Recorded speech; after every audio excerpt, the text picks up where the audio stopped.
What up, what up, what up? Back with another video. How to ignite fury, instant fury in a narcissist, psychopath, or energy vampire. I'm going to put part 1 here, so we might come back to this topic. And I've got notes written down so we don't miss any. So first one, so you start healing. So when you've been discarded or you've discarded this person, and you know, at first they take off their mask there, so they're the most cruelest to you. So all your pillow talks, all your insecurities, your worst fears is shown to you. Sometimes they go on social media, they start showing their new supply. Relationship number 2, she started dating or monkey branch to a guy who was like a friend of mine. Number 1, I remember she got me to sell her car, help her move into a flat I paid for, and then got me kicked out of it. Number 3, she apparently went to party with my friends, monkey branch to one of her old suppliers who was a guy that I knew. And I think number 3 was also having relationships with my flatmate at the time as well. So if you start healing, you basically shut off their tap of supply. You stop caring about what they think. You get into counseling or therapy. You start thinking about becoming healthy because you just come out of a toxic situation. You get fit physically, so you start going out. You start, you know, getting a gym membership, joining classes, basically taking back your life.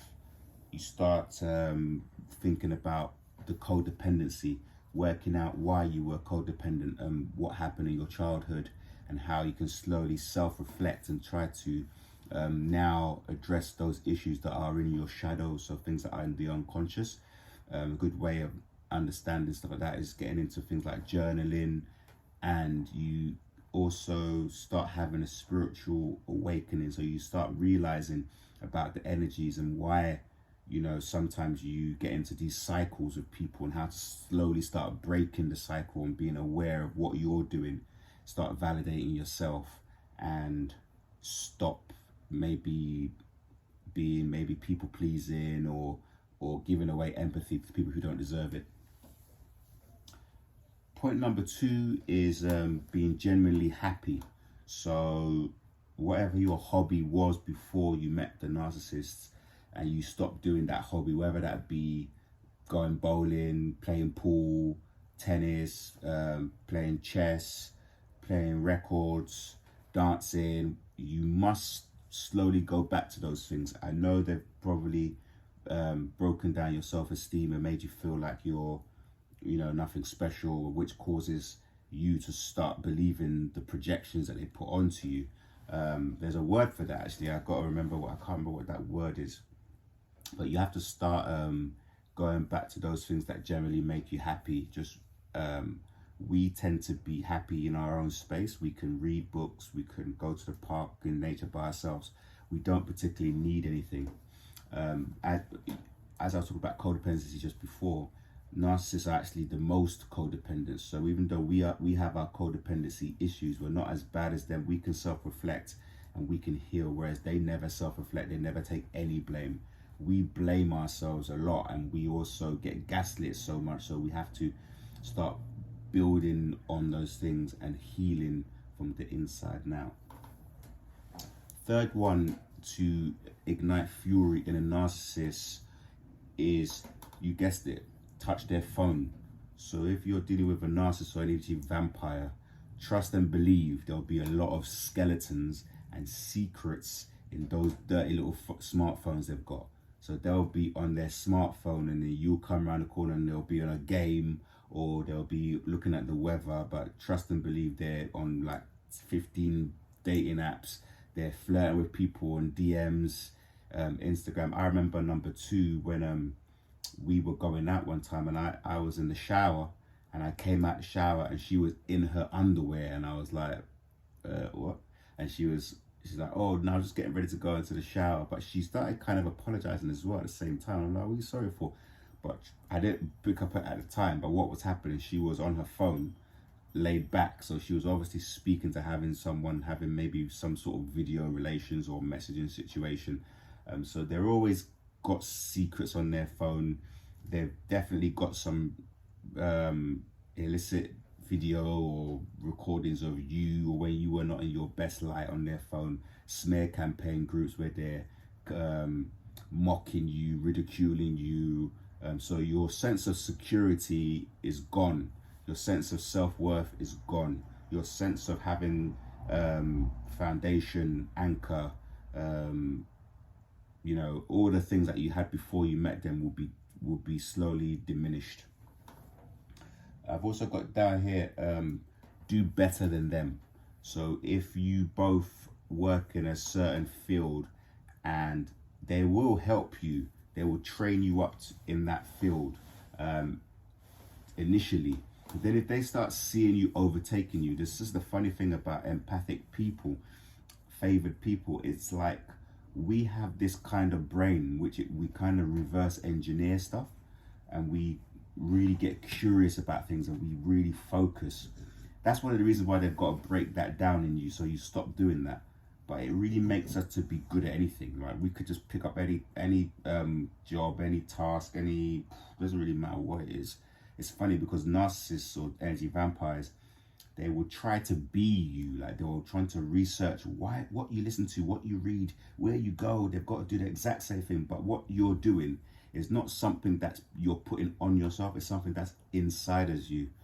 As above, so below.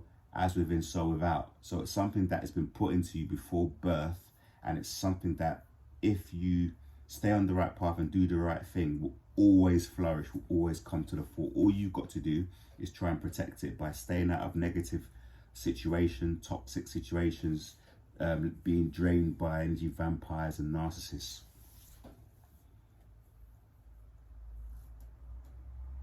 I'm going to do one more and I'll leave the rest for the next video. I've got here perceived slight.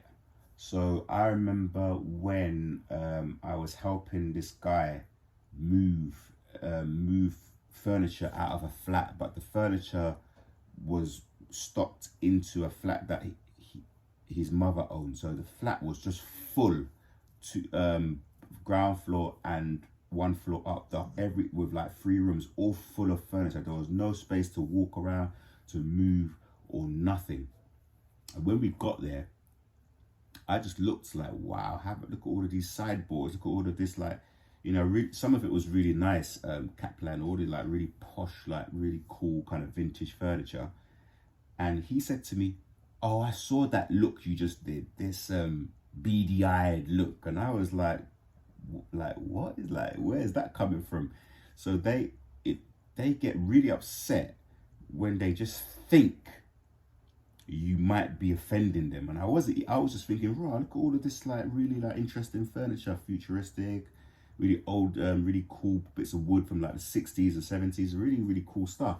And he thought that I was judging him, and he literally went nuts. At that time, I didn't know that he was from that side, on the other side, a narc or energy vampire. But when I dumped number 3, because she would come over to the flat, she tricked me into giving her his number.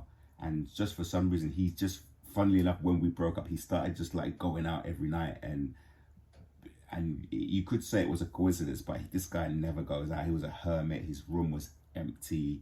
He was like pretty bottom of the barrel kind of low hanging fruit. And so I think they started connecting in some shape or form. And good riddance, good luck to them. They're, you know, both very low worth, low value type people. So they deserve each other. So again, as the end of all my videos, keep going on your path. Again, if you've just been discarded and you're coming into this knowledge, my heart goes out to you. Keep getting the knowledge, keep moving forward. Don't go back. Don't pick up their Hoover phone calls or text messages telling you that their dog died or their sister's sick, or showing up at your door with flowers or sending messages to your work. Literally ignore these people. You're literally just going to waste years of your life. That's what I did.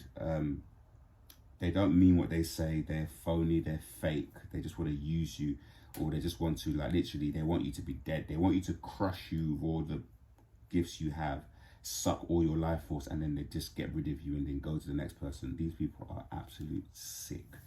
Don't fall for it. The pain you're feeling now, it's not real. It's a trauma bond. That fades after time. Just keep believing. If you need some help, go for therapy, stuff online like BetterHelp. Get into prayer and spiritual practice. Move your body, things like yoga. And I hopefully shall see you soon. Peace.